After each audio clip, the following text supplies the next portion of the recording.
Where, people ask, did the name Square Peg Coaching come from? Good question. And it came from me. Inspired by me. I'm the original Square Peg. I don't know, there's probably some before me, but in terms of the context of this, of Square Peg Coaching, it's me.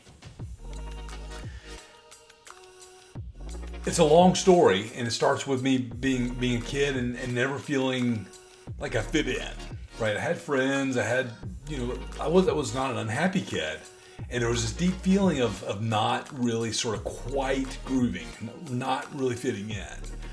College, it was, showed up more. After college, it showed up even more, right? And especially when I got into the business world. It was fairly successful, and I just had this sense of like I hadn't figured something out yet. Like there's got to be more than what I'm experiencing. Even though I had good friends, I had a good marriage, had all that stuff, right? And finally what I realized was I was fighting who I was, right? I was conforming, I was playing roles.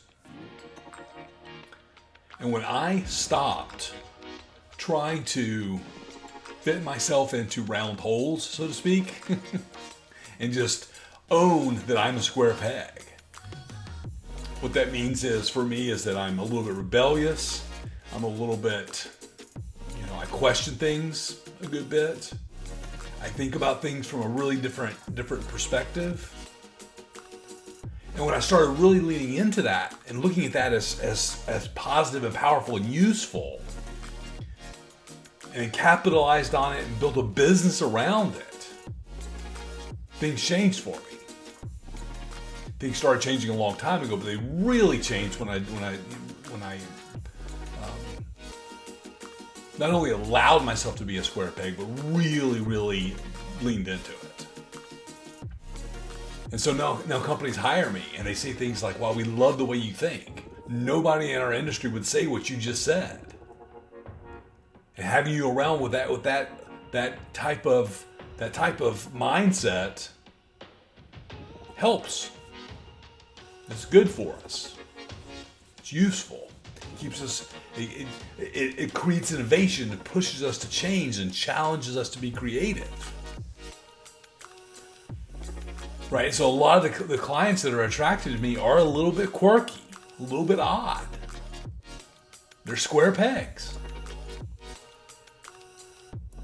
Right? So I encourage people be yourself. That's really what Square Peg is about. And it's not like, oh, just be yourself. Like, no, really, like deep down, like who you really, really are at your core. It's amazing how many people will come to see me when I was in my therapy practice before I transitioned to coaching. And their presenting problem was some version of, I don't know who I am. I'm 30 or 40 or 50 or 60 years old and I have no idea who I am. And so that's a big part of what I do in my coaching business, is help people discover who they are, help people discover who they are as a leader, help people discover who they are and who their business is. Like, what are you up to? What are you about? It's amazing how many people can't answer that. So that's what I help people do. And I love to see the light bulb go on and go, oh, you know who I am. I'm really clear on who I'm not now. And it helps me see who I am. It's awesome. It's a beautiful thing. So thanks for hanging with me.